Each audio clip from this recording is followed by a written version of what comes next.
Bismillahirrahmanirrahim. Assalamualaikum warahmatullahi wabarakatuh. Alhamdulillahi wa kafa, wassalatu wassalamu ala nabiyil mustafa wa ala alihi wa sahbihi wa man ihtada, amma ba'd. Allahumma rabbi shrahli sadri wa yassirli amri wahlul 'uqdatam min lisani yafqahu qawli. Subhanaka la ilma lana illa ma 'allamtana innaka antal alimul hakim. Ikhwani fillah rahimani wa rahimakumullah. Anak-anakku sekalian yang saya muliakan karena Allah Ta'ala, alhamdulillah pada kesempatan pagi kali ini Allah berikan nikmat kita kesehatan, Allah berikan kita nikmat iman, Islam dan juga ihsan. Allah berikan banyak-banyak nikmat kepada kita semua yang dengan itu kita bisa terbangun dalam keadaan Islam. Kita bisa terbangun dengan mengingat punya kewajiban kepada Allah Ta'ala. Dan salah satu kewajibannya adalah kita banyak-banyak menuntut, mencari ilmunya Allah Ta'ala. Salawat dan salam kita curah limpahkan, kita haturkan kepada baginda Nabi kita, Nabi Muhammad Sallallahu Alaihi Wasallam, yang telah membawa kita ke dalam limpahan hudan, rusdan, ya, dan segala jenis kecemerlangan dalam menjalani kehidupan kita, baik secara perniagaan ataupun juga secara peribadatan.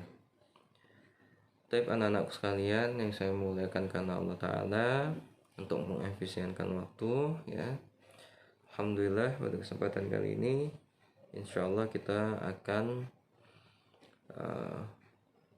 membahas tentang masa disintegrasinya pada zaman setelah di pekan sebelumnya, ya, kita membahas tentang periode klasiknya Islam, ya, dimana di situ ada kemajuan satu, ya, masa kemajuan satu, yang mana itu adalah masanya Sayyiduna Abi Bakar, ya, dan juga Sayyiduna Umar ibnu Al-Khattab, ada Sayyiduna Utsman bin Affan, dan juga ada Sayyiduna Ali bin Abi Thalib, sampai dengan ke dinasti Umayyah, dan juga sampai dengan dinasti Abbasiyah, ya. Alhamdulillah, ya, itu ringkasnya. Nanti dibaca-baca lagi, nanti dilihat lagi screenshotnya atau videonya, ya. Maka sekarang kita akan memasuki masa disintegrasi yang dimulai sekitar zaman kurang lebih 1000 Masehi, ya, yang mana nanti akan berakhir di tahun, mari sama-sama kita simak. Seperti itu, ya. Ala kulli hal, ya, alhamdulillah, ala kulli hal ada trouble di proyektornya, ya, entah di kabelnya atau di proyektornya sendiri atau di laptop saya. Qadarullah tidak bisa nyambung, tidak bisa dihubungkan, kemudian sehingga tidak bisa diproyeksikan ke whiteboard, ya. Dengan itu, dengan tetap bersyukur, ya, kita menjalankan aktivitas KBM kita dengan ya tetap kita jalankan walaupun misalnya ada kendala, ada trouble, ada masalah, ya nggak jangan dijadikan alasan untuk kita tidak melaksanakan kegiatan kita. Tapi anak-anakku sekalian, ya mudah-mudahan antum semua dalam keadaan sehat walafiat, ya Allah berikan banyak rahmah, Allah berikan banyak nikmat, ya alhamdulillah. Tapi kita mulai ya masa disintegrasi, ya yang dimulai pada tahun 1000 Masehi sampai dengan 1250 Masehi, ya. Disintegrasi dalam bidang politik, ya sudah terjadi pada akhir zamannya dinasti Umayyah, ya. Tapi puncaknya itu terjadi pada zaman dinasti Abbasiyah, ya. Yang tanda-tandanya, indikatornya adalah, ya, dimana setelah terjadinya para khalifah-khalifah itu menjadi boneka dalam tangannya tentara pengawal, ya sudah kita bahas di pertemuan sebelumnya. Tentara pengawal itu siapa dan yang dimana yang dimaksud. Daerah-daerah yang letaknya jauh dari pusat pemerintahan di Damaskus dan juga Baghdad, ya, melepaskan diri dari kekuasaan khalifah di pusat dan juga timbullah dinasti-dinasti kecil, ya. Maka di sini akan kita antum inisiatif nyatet sendiri ya, tanpa harus saya instruksikan ya. Silakan catat sendiri dengan segala bahasanya, tidak mau sama ya boleh, mau dengan bahasa antum, kode-kode San Morse antum segala macam juga boleh ya.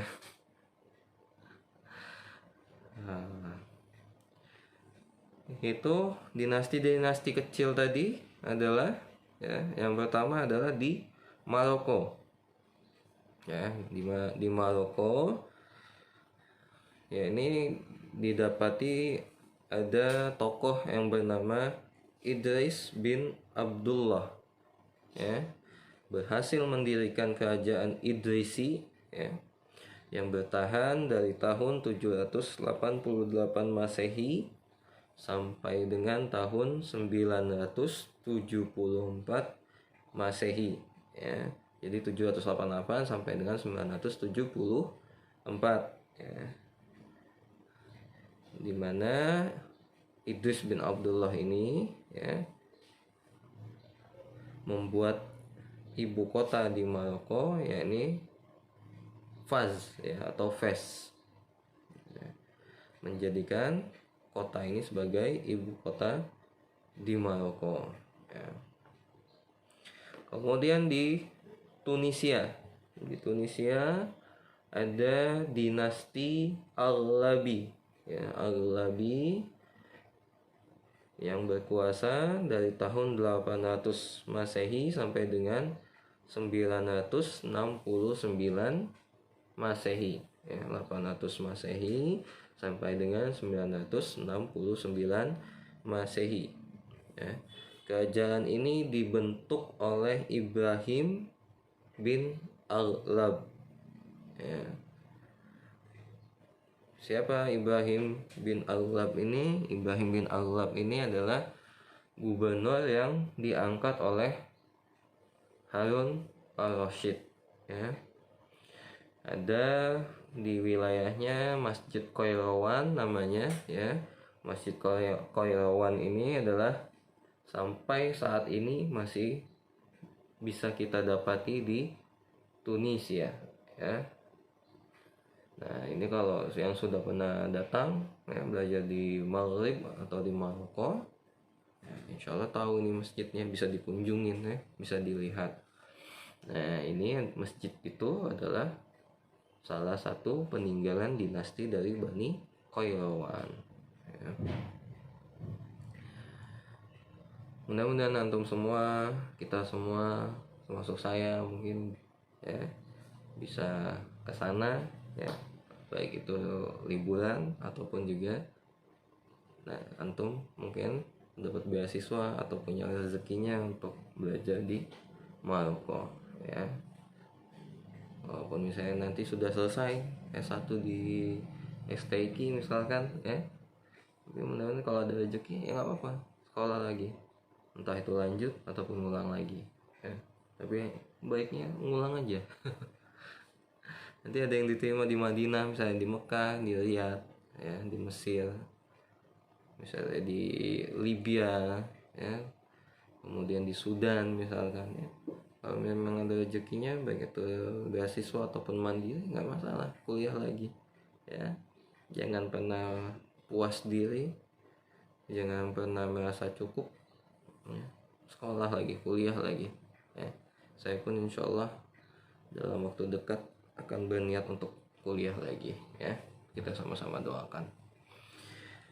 Tapi anak-anakku sekalian ya, mudah-mudahan antum sambil ngopi, sambil ngeteh, sambil apapun itu yang tetap menjaga akhlaknya dalam thalabul ilm ya, silahkan dibawa enjoy. Kemudian ketiga ada di Mesir ya, ada di Mesir, di mana ada tokoh yang bernama Ahmad bin Tulun ya. Ahmad bin Tulun ini melepaskan diri dari kekuasaan Baghdad ya pada tahun 877 Masehi ya. Yang mana pada tahun 877 Masehi ini ya, Ibnu Tulun dapat meluaskan daerah-daerah kekuasaannya ya sampai dengan ke wilayah Suriah ya. Maka di bawah dinasti yang dibangun oleh Ibnu Tulun ini, Ahmad Ibnu Tulun ya, maka di dinasti ini ya banyak dibangun ya, banyak terjadi pembangunan ya, dimana pembangunan itu adalah irigasinya diperbaiki ya, irigasinya diperbaiki ya, kemudian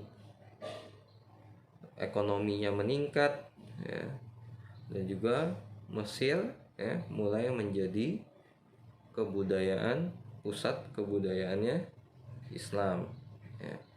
Baca-baca lagi yang mana sebelumnya sempat atau terjadi di wilayah di mana, baca lagi ya. Kemudian Ibnu Tulun mendirikan rumah sakit besar ya di daerah Fustat ya. Kemudian dan juga masjid yang diberi nama Ibnu Tulun yang sampai sekarang masih bisa didapati di kota Kairo ya. Dinasti ini berkuasa di Mesir sampai dengan tahun 905 Masehi ya. Setelah jatuhnya dinasti Ibnu Tulun ya, Mesir untuk beberapa tahun kembali ke bawah kekuasaannya Khalifah Baghdad ya. Tetapi pada tahun 935 Masehi ya, dikuasai lagi oleh dinasti lain, yaitu dinasti Ikhsid ya, yang untuk kemudian jatuh ke tangan Khalifah Fatimiyah pada tahun 900 berapa? 969 Masehi ya. Kemudian di sebelah utara Mesir ya, dinasti Hamdani merampas Suriah pada tahun 944 Masehi ya, dan mempertahankannya sampai tahun 1003 Masehi ya. Kemudian di sebelah timur ya Baghdad ya, dinasti Tahiti berkuasa di Khorasan dari tahun 820 Masehi ya sampai dengan 872 Masehi ya. Jadi kurang lebih berapa? 52 tahun berkuasanya. Kemudian dinasti ini digantikan dengan dinasti Safari ya sampai tahun 908 Masehi. Dinasti ini berumur sampai dengan 125 tahun ya, yang pada tahun 999 Masehi daerah-daerah yang mereka kuasai di sebelah selatan Transoxania ya, ada namanya Transoxania ya, ini dirampas oleh Mahmud Ghazna ya. Sedang daerah-daerah yang di sebelah utara jatuh ke tangan Ilak Khan ya, orang yang berasal dari Turkistan ya. Maka Mahmud Ghazna ini kemudian meluaskan daerah kekuasaannya sampai dengan ke India.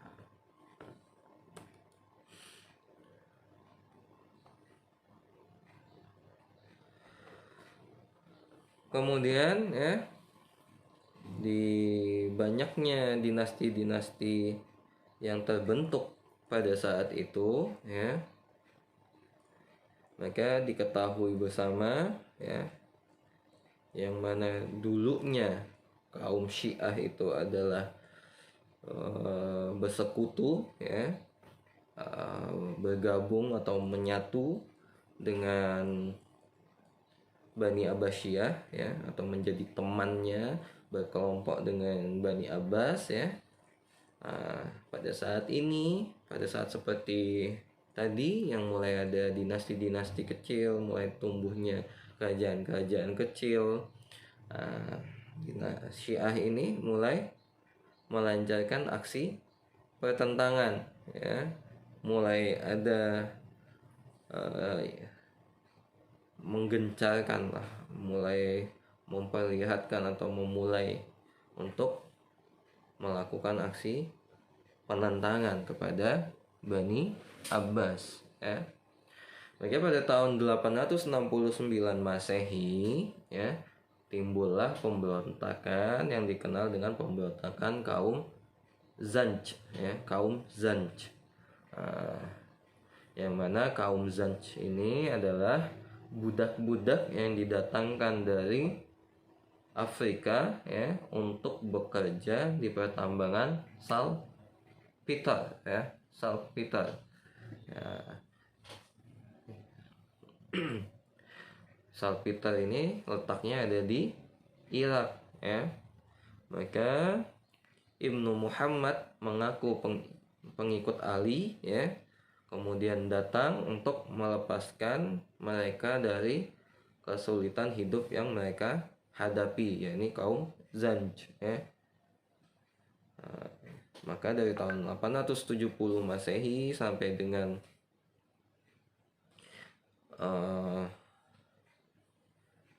933 ya, insyaallah itu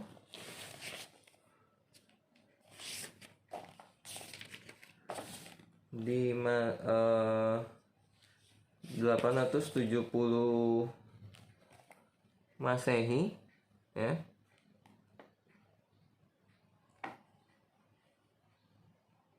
Sebentar ya, mohon maaf. Saya 874 Masehi ya sampai dengan 930 Masehi ya.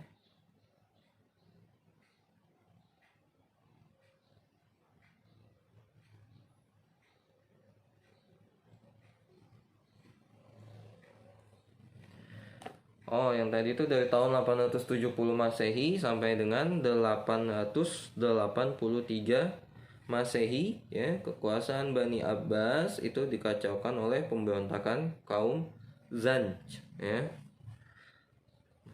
Kemudian ada satu gerakan lain, yaitu gerakannya Qoromitoh, ya, yang dimulai pada tahun 874 Masehi, ya, yaitu oleh Hamdan Kormot, ya, makanya namanya Qoromitoh, seorang penganut paham Syiah, ya, ini yang beraliran Ismailiyah, ya, paham Syiah Ismailiyah, ya, yang berada di Irak, ya. Maka pada tahun 899 Masehi, ya, kaum Qoromitoh ini dapat membentuk negara merdeka di Teluk Persia, ya, yang kemudian menjadi pusat kegiatan mereka dalam menentang kekuasaannya Bani Abbas, ya. Maka pada tahun 930 Masehi, serangan-serangan mereka meluas, ya, sampai ke Mekah, ya. Nah, sampai ke Mekah, kemudian mereka membawa lari Hajar Aswad, ya, dan baru mengembalikannya 20 tahun kemudian, ya. Nah, gerakan lain lagi ialah gerakan Hasyashin, ya, Hasyashin, ya, atau assassin, ya, kalau orang Latin nyebutnya, yang merupakan lanjutan dari gerakan Qoromitoh, ya.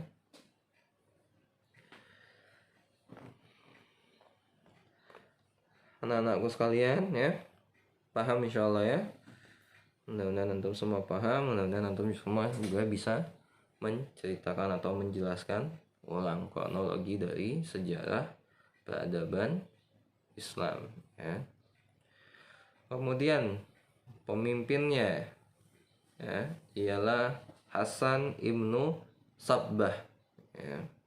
Wafatnya 1124 Masehi, ya, yang membuka Alamut di sebelah selatan Laut Kaspia, ya, sebagai pusat serangannya terhadap kekuasaan Baghdad, ya. Kaum Hasyashin, assassin ini, ya, ini tidak segan-segan mengadakan pembunuhan terhadap pembesar-pembesar negara yang memusuhi mereka, yang berbeda pendapat, kemudian yang akan menjadi lawannya, ini tidak segan-segan untuk memusuhi mereka, ya. Maka salah satu pembesar yang mereka bunuh adalah Nizam al-Mulk, ya, ada tokoh namanya Nizam al-Mulk, Perdana Menteri dinasti Salajikoh, ya, pada tahun 1092 Masehi, ya. Nizam al-Muluk dalam sejarah Islam, ya, sebagai pendiri madrasah-madrasah, ya. Jadi banyak sekali madrasah-madrasah, ya. Salah satunya adalah madrasah-madrasah Nizamiyah, ya, yang diantara guru-guru besarnya adalah Imam Al-Haramain, ya, kemudian juga Imam Al-Ghazali, ya. Sementara itu ada juga pemuka-pemuka Syiah yang membentuk dinasti yang menguasai daerah-daerah seperti Asfahan, ya, kemudian daerah Shiraz, ya, dan juga daerah yang namanya Kirman di Persia, ya. Maka pada tahun 945 Masehi, ya, ia mengadakan serangan ke Baghdad dan juga kepada dinasti Buaih, ya. Di dinasti Buaih ini adalah menguasai ibu kotanya, ya, ibu kotanya dinasti Bani Abbas, ya. Ketika dinasti Buaih ini menguasai ibu kotanya Bani Abbas, ya, pada tahun 1055 Masehi, ya. Kemudian khalifah-khalifah Bani Abbas tetap diakui, ya, pada saat itu, tetapi kekuasaannya dipegang dan dikuasai oleh Sultan Buaih, ya. Karena sudah dikuasai, karena sudah direbut, ya, maka tidak punya wewenang lagi.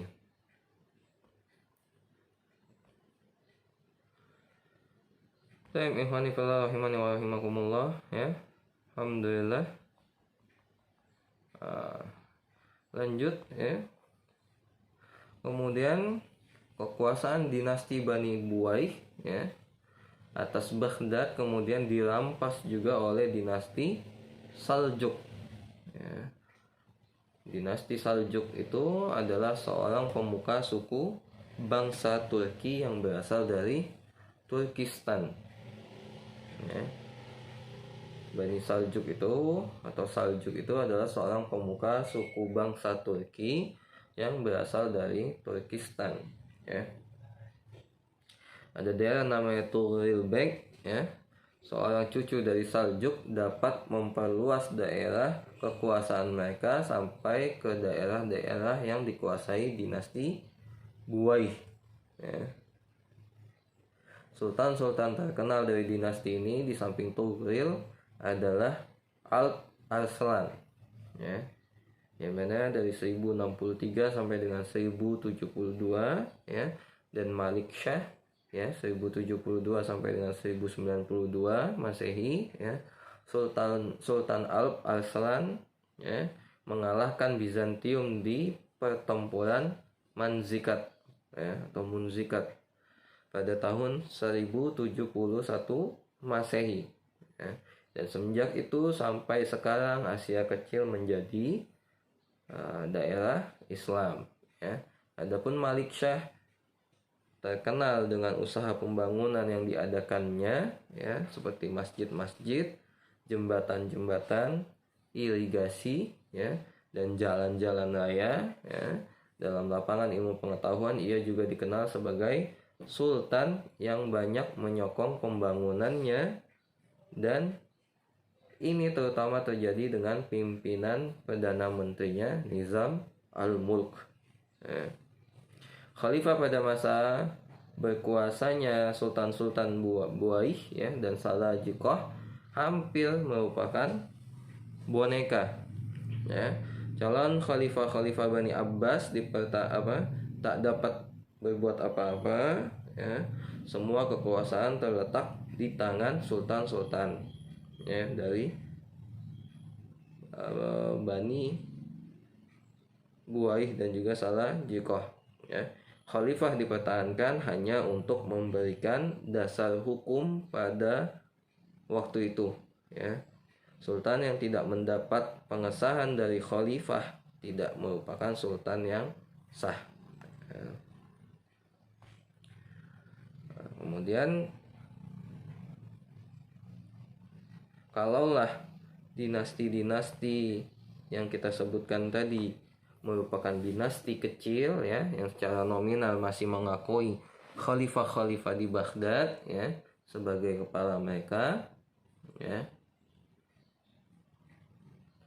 mereka didapati di Mesir ya, didapati dinasti Fatimiyah yang mengambil bentuk khilafah yang beraliran Syiah ya, dan menjadi saingan bagi khilafah aliran Sunnah yang ada di Baghdad ya. Khilafah Fatimiyah pada mulanya dibentuk oleh Ubaidullah di Tunisia ya pada tahun 909 Masehi ya. Khilafah ini mempunyai angkatan laut yang mengadakan serangan-serangan sampai dengan ke pantai Eropa ya, terutama Italia dan juga Perancis ya.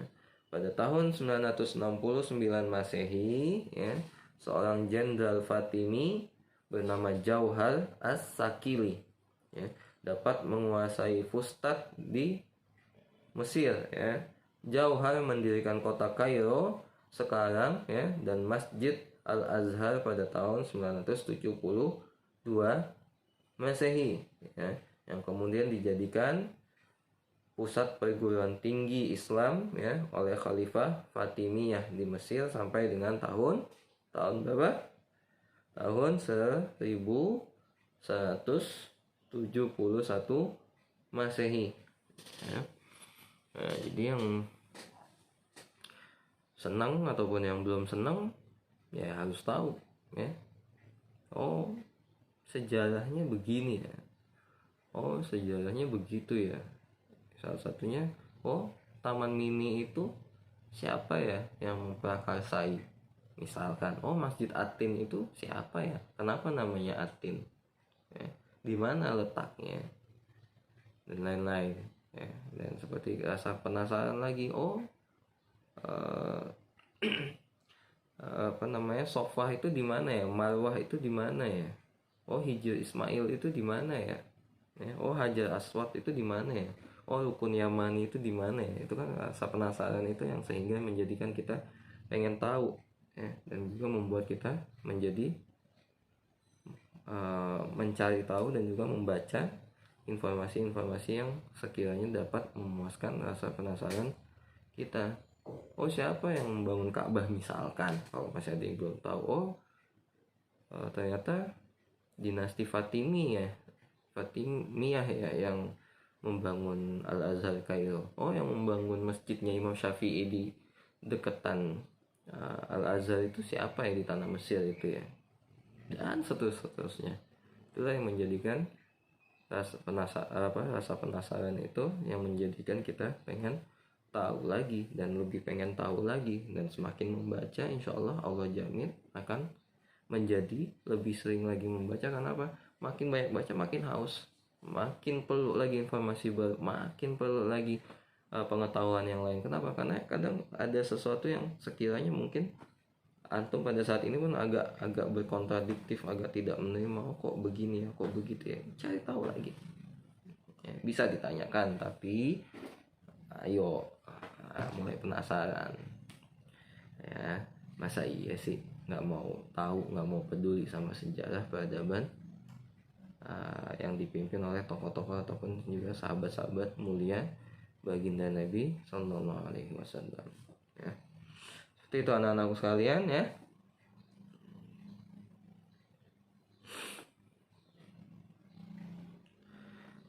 Kemudian lanjut ya. Selanjutnya ya. Kemudian di Spanyol ya, kita beralih ke tanah Spanyol ya. Ada tokoh yang bernama Abdurrahman dari dinasti Bani Umayyah. Pada tahun 756 Masehi ya, membentuk suatu khalifah tersendiri, di mana Bani Umayyah ini ya, dinasti Bani Umayyah Spanyol ini mempertahankan kekuasaannya sampai dengan tahun 1031 Masehi ya. Abdurrahman mendirikan Masjid Cordova ya, yang masyhur ya.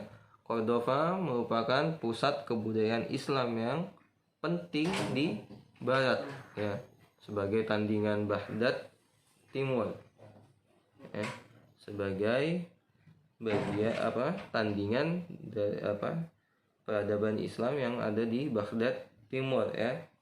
Kemudian ada di Baghdad juga terdapat Baitul Hikmah ya, serta Madrasah Nizamiyah, dan di Kairo terdapat Al-Azhar ya. Kemudian ada Darul Hikmah ya. Di Cordova juga terdapat Universitas Cordova sebagai pusat ilmu pengetahuan ya, yang didirikan oleh dinasti Abdurrahman ketiga ya, yaitu 929 Masehi sampai dengan 961 Masehi ya. Ada yang mengatakan ya, riwayat ada yang mengatakan itu perpustakaan ini memiliki ratusan ribu buku ya. Sesudah jatuhnya dinasti Bani Umayyah di Spanyol ya, maka Andalusia terbagi ke dalam beberapa negara kecil ya. Di negara kecil ini terbagi-bagi, kemudian pasti saja selalu terjadi di antara mereka itu ya peperangan ya. Maka ada yang masyhur sering melakukan peperangan adalah seperti dinasti Abbadi ya, kemudian dinasti Murabit ya, kemudian dinasti Muwahhid, dan juga ada dinasti Bani Nasr, dan banyak lagi yang lain-lainnya, tapi itu yang kita yang terkenal untuk kita ketahui. Kemudian dalam periode ini ya terjadi pula yang terkenal, pasti yang masyhur di telinga kita adalah perang salib ya. Perang salib itu terjadinya kapan? Ya tadi pada masa 1000-an Masehi ya.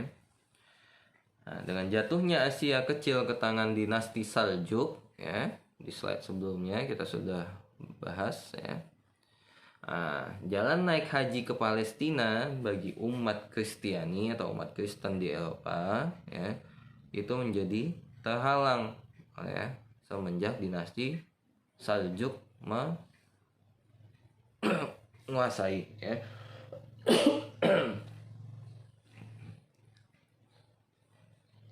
Maka untuk membuka jalan itu kembali ya, dikenal ada tokoh namanya Pius Urban II ya, berseru kepada umat Kristen ya, pada umat Kristen Eropa pada tahun 1095 Masehi ya, supaya mengadakan perang suci terhadap umat Islam ya. Maka perang salib itu terjadi pada pertama kali ya antara tahun 1096 Masehi sampai 1099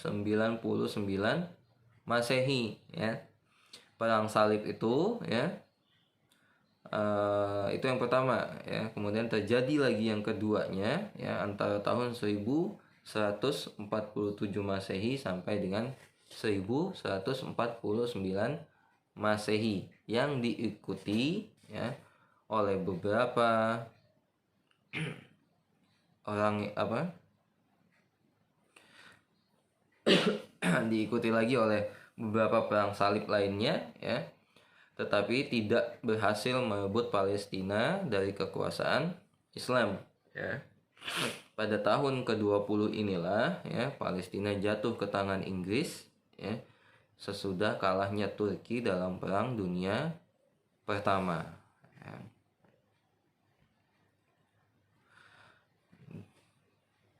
Disintegrasi dalam lapangan politik ya membawa pada disintegrasi dalam lapangan kebudayaan. Nah, ini makanya satu kaitan, satu kesatuan yang seolah tidak bisa dipisahkan. Ya, bahkan juga dalam lapangan agama ya perpecahan di kalangan umat Islam menjadi besar lagi. Dengan adanya daerah-daerah yang berdiri sendiri di samping Baghdad, sebagaimana dilihat timbulnya pusat-pusat kebudayaan lain, terutama di Kairo, ya, terutama Kairo di Mesir, ya, kemudian Cordova di Spanyol, kemudian ada Asfahan, kemudian ada Bukhara, ya, dan juga ada Samarkand di timur, ya. Dengan timbulnya pusat-pusat kebudayaan baru ini, terutama pusat-pusat yang berada di bawah kekuasaan Persia, ya, yang ada di bawah kekuasaannya Persia ini meningkat, ya, maka menjadi bahasa kedua di dunia Islam, ya, bahasa Parsi, ya. Pada zaman disintegrasi ini, ajaran Sufi yang timbul pada zaman kemajuan satu mengambil bentuk tarikat, ya. Kemajuan satu itu kapan? Ketika para sahabat-sahabatnya Nabi berkuasa dalam kekhalifahan, ya.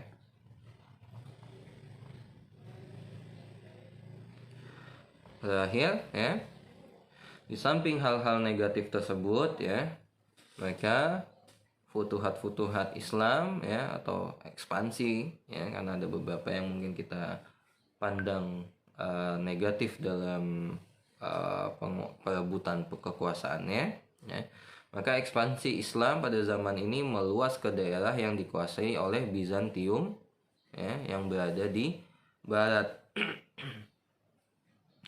Maka ke daerah pedalaman di timur dan Afrika melalui Gurun Sahara di selatan, ya, dinasti Salajikoh meluaskan daerah Islam sampai dengan ke Asia Kecil, ya, dan dari sanalah kemudian diperluas lagi oleh dinasti Utsmani ke Eropa Timur, ya, kemudian ke India, ya. Ekspansi Islam diteruskan oleh dinasti Ghaznawi, ya. Raja-raja Hindu dikalahkan dan juga Punjab serta sebagian dari daerah Sind, ya, masuk ke bawah kekuasaan Islam. Dinasti Ghuri kemudian melanjutkan ekspansi Islam ke daerah-daerah lain di India, ya, sehingga kerajaan Delhi, ini lagi ngomongin India ya. Nah, kemudian kerajaan Delhi jatuh pada tahun 1192 Masehi, dan tidak lama sesudah itu, ya, Bengal juga menjadi daerah Islam, ya. Sementara penyiaran Islam ke daerah-daerah Sahara, ya, Afrika dilakukan oleh kaum Murabit yang menguasai Maroko dan juga Andalusia, ya. Mereka mengalahkan kerajaan Zanj, ya, di Ghana, ya, di pertengahan kedua dari abad ke-11, ya. Itu anak-anakku sekalian, ya, mungkin dicukupkan dulu, ya. Mudah-mudahan tetap bisa disimak, mudah-mudahan tetap bisa dipahami, ya. Mudah-mudahan juga pekan depan kita bisa slide ataupun juga kita bisa Zoom, ya, atau Google Meet, ya. Mudah-mudahan agak suara saya alhamdulillah, tapi alhamdulillah nggak masalah, ya. Yang penting kita sama-sama belajar, kita sama-sama baca, kita sama-sama paham, ya. Itu anak-anakku sekalian, ya. Untuk absen, ya, ayo semuanya disiplin. Kalau memang hadir, tulus nontonnya, ikhlas nontonnya. Untuk apa? Untuk amal soleh. Untuk apa? Oh, untuk tahu sejarahnya orang salafus soleh kita, oh, orang dulu, supaya kita bisa kenal, oh, siapa itu, siapa itu sahabat-sahabat Nabi yang dulu sempat menjadi khalifah. Dan pada zaman sahabat itu bukan hanya Khulafaur Rasyidin saja, tapi di bawahnya diutus sebagai gubernur Mesir, Syam dan sekitarannya, itu banyak, ya, sahabat-sahabat senior, ya. Kemudian pada zaman Abu Bakar seperti apa, pada zaman Utsman seperti apa, pada zaman Umar, Utsman dan Ali itu seperti apa. Kalau misalnya nanti saya atau guru-guru kita, ya, para alim kita menjelaskan sejarah Islam atau mengomentari kehidupan yang ada sekarang, atau mengomentari tentang dinasti-dinasti sebelumnya atau kerajaan dengan istilah, misalkan, ya,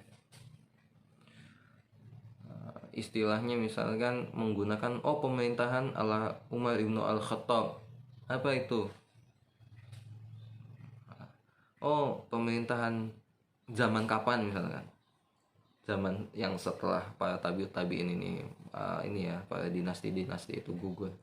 Atau dinasti tertentu itu terkenal menggunakan cara berpolitiknya sahabat Utsman bin Affan, misalkan. Bagaimana, seperti apa sih kekuasaannya zaman Utsman? Itu kan harus tahu. Walaupun dengan kiasan atau dengan satir ataupun dengan apapun yang lainnya, itu kita jadi paham, ternyata zamannya Umar itu seperti ini, ya. Ternyata zamannya Utsman itu seperti ini, ya.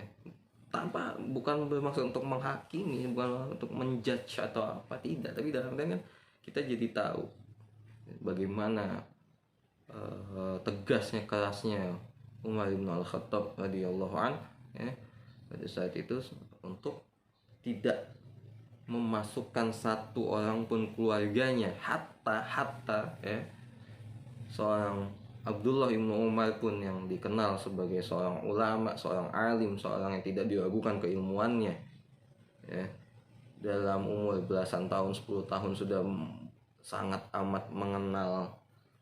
Dari riwayat pastinya berbeda-beda, ya, ada yang bilang belasan tahun, ada yang bilang 12, ada yang bilang 14, ya. Pada umur segitu saja sudah paham betul dengan fikihnya Islam, ya. Makanya pada umur tersebut sahabat Abdullah bin Umar sudah meminta nikah, ya. Karena paham fikihnya, dan memang pada saat itu umurnya sudah matang pada zaman itu, ya. Hatta Abdullah bin Umar pun tidak diizinkan untuk menjadi qadhi di suatu daerah. Yang mana kalau kita membaca sebuah sirah, sebuah sejarah, pasti kita dapati orang yang sangat alim, orang yang sangat luas pengetahuan dan dengan segala macamnya pastikan diutus oleh sahabat senior ataupun para khalifah ataupun khilafah pada sultan untuk menjadi qadhi, untuk menjadi gubernur di suatu daerah, ya. Tidak sama sekali ada keluarganya Umar bin Al-Khattab. Kemudian seperti apa ketika zamannya Utsman, cari tahu. Baca biar ini, ya. Nah itu, jadi itulah ketulusannya, ya, keikhlasannya buat apa? Ya wallahu alam. Ya. Saya baca-baca dulu dari S1, dari lulus aliyah, ya, tentang sejarah, tentang biografi para sahabat, para imam-imam besar, ya, para tabiin, tabiut tabiin, ya. Diniatkan ikhlas, tabaru, diniatkan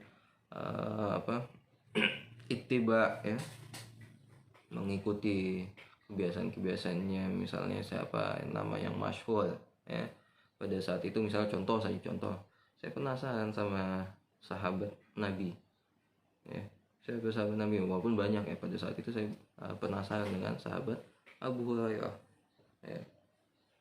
Abu Hurairah ini siapa sih gitu.